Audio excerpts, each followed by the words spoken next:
Acte 4h32 8h40. La multitude de ceux qui étaient devenus croyants n'avait qu'un cœur et qu'une âme. Nul ne disait que ses biens étaient siens, mais tout leur était commun. Les apôtres rendaient témoignage avec une grande puissance de la résurrection du Seigneur Jésus, et une grande grâce était sur eux tous. Il n'y avait parmi eux personne dans le besoin, car tous ceux qui possédaient des champs ou des maisons les vendaient, apportaient le prix de ce qui était vendu et le déposaient aux pieds des apôtres. On faisait ensuite une distribution à chacun, selon ses besoins. Joseph, surnommé par les apôtres Barnabé, ce qui signifie fils de consolation, lévara de famille, vendit un champ qu'il possédait, apporta l'argent et le déposa aux pieds des apôtres. Il y eut un homme, du nom d'Ananias, avec Saphira, sa femme, qui vendit une propriété. De concert avec sa femme, il retint une partie du prix, et, tout en apportant une partie, il la déposa aux pieds des apôtres. Pierre lui dit, « Ananias, pourquoi Satan a-t-il rempli ton cœur pour que tu mentes au Saint-Esprit et que tu retiennes une partie du prix de la terre? La terre, tant qu'elle t'appartenait, ne t'appartenait-elle pas? Et, une fois vendue, le prix n'était-il pas en ton pouvoir? Comment as-tu pu concevoir une telle chose dans ton cœur? Tu n'as pas menti aux hommes, mais à Dieu. » En entendant ces paroles, Ananias tomba mort. Une grande crainte s'empara de tous ceux qui l'entendirent. Les jeunes gens se levèrent, le dépouillèrent et l'ensevelirent. Environ 3 heures plus tard, sa femme entra, sans savoir ce qui était arrivé. Pierre l'interpella. « Dis-moi, est-ce à ce prix que vous avez vendu le champ? » Elle répondit, « Oui, à ce prix-là. » Alors Pierre lui dit, « Comment vous êtes-vous mis d'accord pour tenter l'Esprit du Seigneur? Voici derrière la porte les pas de ceux qui ont enseveli ton mari, et ils te sortiront aussi. » À l'instant même, elle tomba aux pieds de Pierre et mourut. Les jeunes gens entrèrent, la trouvèrent morte, l'emportèrent et l'ensevelirent auprès de son mari. Une grande crainte s'empara de toute l'Église et de tous ceux qui apprirent ces choses. Par les mains des apôtres, il se faisait beaucoup de miracles et de prodiges parmi le peuple. Ils étaient tous unanimement réunis dans le portique de Salomon. Quant aux autres, nul n'osait se joindre à eux, mais le peuple les louait. De plus en plus de croyants, hommes et femmes, se joignaient au Seigneur. On en venait même à porter les malades dans les rues et à les déposer sur des couchettes et des nattes, afin que, quand Pierre passerait, son ombre au moins en touche quelqu'un. Une foule de gens des villes voisines accourait aussi à Jérusalem, apportant des malades et des tourmentés par des esprits impurs, et tous étaient guéris. Alors le prêtre en chef et tous ceux qui étaient avec lui, c'est-à-dire le parti des Sadducéens, furent remplis d'une violente jalousie. Ils mirent la main sur les apôtres et les jetèrent dans la prison publique. Mais, durant la nuit, un ange du Seigneur ouvrit les portes de la prison, les fit sortir et leur dit, « Allez vous tenir dans le temple et proclamer au peuple toutes les paroles de cette vie. » Entendant cela, ils entrèrent au temple au petit jour et se mirent à enseigner. Le prêtre en chef et ceux qui étaient avec lui arrivèrent, convoquèrent le Sanhédrin et tout le conseil des anciens d'Israël, et envoyèrent chercher les apôtres à la prison. Les gardes arrivèrent, trouvèrent les portes bien fermées et les sentinelles qui montaient la garde à l'extérieur, mais à l'ouverture, ils ne trouvèrent personne à l'intérieur. Le commandant du temple et les chefs des prêtres furent déconcertés à leur sujet, se demandant ce qui avait bien pu arriver. Quelqu'un vint leur annoncer, « Voici les hommes que vous aviez mis en prison, ils sont dans le temple, en train d'enseigner le peuple. » Alors le commandant et les sergents allèrent les chercher, mais avec des précautions, car ils craignaient le peuple, de peur qu'on ne les lapide. Ils les amenèrent et les présentèrent au Sanhédrin. Le grand prêtre les interrogea, « Nous vous avions formellement interdit d'enseigner en ce nom, et voilà que vous avez rempli Jérusalem de votre enseignement, et vous voulez faire retomber sur nous le sang de cet homme. » Pierre et les apôtres répondirent, « Il faut obéir à Dieu plutôt qu'aux hommes. Le Dieu de nos pères a ressuscité Jésus, celui que vous aviez fait mourir en le pendant au bois. C'est lui que Dieu, par sa droite, a élevé comme chef et sauveur, pour donner à Israël repentance et pardon des péchés. Et nous sommes témoins de ces choses, comme aussi le Saint-Esprit que Dieu a donné à ceux qui lui obéissent. » En entendant cela, ils entraient en fureur et voulaient les faire mourir. Or, il y eut dans le Sanhédrin un pharisien nommé Gamaliel, un docteur de la loi, qui jouissait de la estime de tout le peuple. Il fit faire un moment une pause, puis ordonna de faire sortir les apôtres dehors. Il leur dit ensuite, « Hommes d'Israël, prenez garde à ce que vous allez faire à ces hommes. » En effet, avant ces jours, Théudas s'était mis en avant, se disant quelque chose de grand. Un certain nombre d'hommes, environ 400, se rallièrent à lui. Mais il fut supprimé, et tous ceux qui avaient cru en lui furent dispersés et réduits à rien.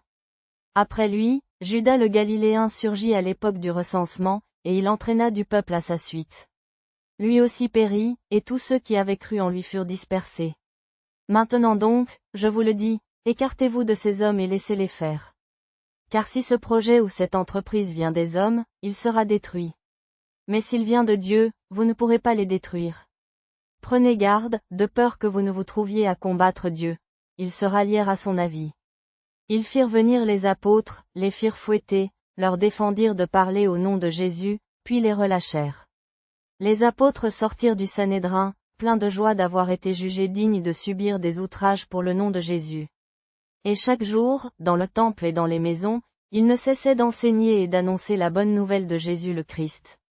Chapitre 6. Or, en ces jours-là, le nombre des disciples augmentant, les hellénistes murmurèrent contre les Hébreux, parce que leurs veuves étaient négligées dans la distribution quotidienne. Les 12 convoquèrent alors la multitude des disciples et dirent, « Il ne sied pas que nous laissions la parole de Dieu pour servir aux tables. Cherchez donc, frères, parmi vous cet homme de bonne réputation, rempli d'Esprit Saint et de sagesse, que nous chargerons de cette tâche. Quant à nous persévérerons dans la prière et dans le service de la parole. » Cet avis plut à toute la multitude, et ils choisirent Étienne, homme rempli de foi et d'Esprit Saint, ainsi que Philippe, Procore, Nicanor, Timon, Parména, et Nicolas, un prosélyte d'Antioche. Ils les présentèrent aux apôtres, qui prièrent et imposèrent les mains. La parole de Dieu se répandait de plus en plus, et le nombre des disciples à Jérusalem augmentait considérablement. Un grand nombre même de prêtres obéissaient à la foi. Étienne, rempli de grâce et de puissance, accomplissait de grands prodiges et des signes parmi le peuple.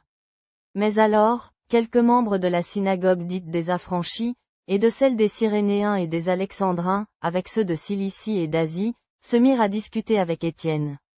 Ils ne parvenaient pas à résister à la sagesse et à l'esprit par lequel il parlait. Ils subornèrent alors des hommes pour dire, « Nous l'avons entendu prononcer des paroles blasphématoires contre Moïse et contre Dieu. » Ils ameutèrent ainsi le peuple, les anciens et les scribes. Ils se saisirent d'Étienne, l'amenèrent au Sanhédrin, et présentèrent de faux témoins qui dirent, « Cet homme n'arrête pas de tenir des propos contre le lieu saint et la loi. Nous l'avons entendu dire que ce Jésus le Nazaréen détruira ce lieu et changera les traditions que Moïse nous a transmises. » Tous ceux qui siégeaient dans le Sanhédrin fixaient Étienne, et ils virent son visage comme le visage d'un ange. Les Actes des Apôtres 5/1-42. La communauté des croyants n'avait qu'un cœur et qu'une âme. Personne ne disait que ce qu'il possédait lui appartenait en propre, mais tout était commun entre eux. Les apôtres rendaient avec beaucoup de puissance témoignage de la résurrection du Seigneur Jésus, et une grande grâce était sur eux tous. Il n'y avait en effet parmi eux aucun indigent, car tous ceux qui possédaient des champs ou des maisons les vendaient, en apportaient le prix de ce qui était vendu et le déposaient aux pieds des apôtres. Et l'on faisait une distribution à chacun selon ses besoins. Joseph, surnommé par les apôtres Barnabé, ce qui signifie « fils d'exhortation », lévite, originaire de Chypre, posséda une propriété. Il la vendit, en apporta le prix et le déposa aux pieds des apôtres. Un certain Ananias, avec Saphira sa femme, vendit aussi une propriété. Il retint une partie du prix avec la complicité de sa femme, et vint déposer le reste aux pieds des apôtres. Pierre dit alors, « Ananias, pourquoi Satan a-t-il rempli ton cœur pour tromper le Saint-Esprit et retenir une partie du prix du champ? Le champ ne t'appartenait-il pas avant d'être vendu, et une fois vendu, le prix n'était-il pas en ton pouvoir? Comment as-tu formé cette pensée dans ton cœur? Ce n'est pas à des hommes que tu as menti, mais à Dieu. » En entendant ces paroles, Ananias tomba et rendit le dernier soupir.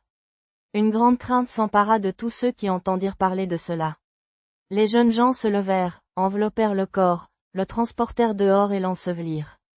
Environ 3 heures plus tard, sa femme, sans savoir ce qui était arrivé, entra. Pierre l'interpella. « Dis-moi, est-ce à ce prix-là que vous avez vendu le champ? » Elle répondit, « Oui, à ce prix-là. » Alors Pierre lui dit, « Comment vous êtes-vous concertés pour tenter l'Esprit du Seigneur? Voici la porte de ceux qui ont enseveli ton mari. Ils t'emporteront aussi. » À l'instant même, elle tomba aux pieds de Pierre et rendit le dernier soupir. Les jeunes gens entrèrent et, la trouvant morte, l'emportèrent et l'ensevelirent auprès de son mari. Une grande crainte s'empara de toute l'Église et de tous ceux qui entendirent parler de cela. Par les mains des apôtres, de nombreux signes et prodiges se produisaient parmi le peuple. Ils étaient tous d'un commun accord dans le portique de Salomon. Quant aux autres, personne n'osait se joindre à eux. Mais le peuple les louait hautement. De plus en plus de croyants, hommes et femmes, s'adjoignaient au Seigneur, de sorte qu'on transportait même les malades dans les rues pour les poser sur des lits et des nattes, afin que, quand Pierre passerait, son ombre au moins en touchât quelqu'un. Une foule venait aussi des villes voisines de Jérusalem, apportant des malades et des gens tourmentés par des esprits impurs, et tous étaient guéris. Alors le prêtre en chef et tous ses partisans, le parti des Sadducéens, remplis d'une vive jalousie, mirent la main sur les apôtres et les jetèrent en prison publique. Mais durant la nuit, un ange du Seigneur ouvrit les portes de la prison, les fit sortir et leur dit, « Allez vous tenir dans le temple et proclamer au peuple toutes les paroles de cette vie. » Ayant entendu cela, ils entrèrent au petit jour dans le temple et se mirent à enseigner. Le prêtre en chef et ses partisans arrivèrent et convoquèrent le Sanhédrin, l'assemblée de tous les anciens d'Israël, et envoyèrent chercher les apôtres à la prison. Les fonctionnaires arrivèrent, trouvèrent la prison bien fermée et les gardes postés devant les portes, mais à leur arrivée, ils n'en trouvèrent aucun à l'intérieur. Le commandant de la garde du temple et les chefs des prêtres furent déconcertés à leur sujet, se demandant ce que tout cela signifiait.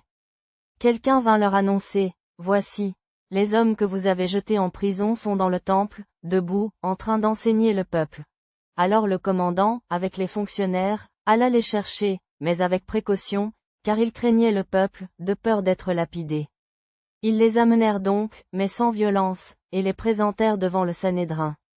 Le prêtre en chef les interrogea, « Nous vous avions formellement interdit d'enseigner en ce nom, et voilà que vous avez rempli Jérusalem de votre enseignement, et vous voulez faire retomber sur nous le sang de cet homme. » Pierre répondit, ainsi que les apôtres, « Il faut obéir à Dieu plutôt qu'aux hommes. Le Dieu de nos pères a ressuscité Jésus, que vous avez fait mourir en le pendant au bois. C'est lui que Dieu, par sa droite, a élevé, comme prince et sauveur, pour donner à Israël repentance et pardon des péchés. Et nous sommes témoins de ces choses, nous et le Saint-Esprit que Dieu a donné à ceux qui lui obéissent. » Entendant cela, ils entrèrent en fureur et voulaient les faire mourir. Mais un pharisien, nommé Gamaliel, un docteur de la loi, estimé de tout le peuple, se leva dans le Sanhédrin et ordonna de faire sortir un peu les apôtres. Puis il leur dit, « Hommes d'Israël, prenez garde à ce que vous vous apprêtez à faire à ces hommes. Il y a quelque temps, Théudas s'est fait passer pour quelqu'un, et l'on s'est rallié à lui, environ 400 hommes.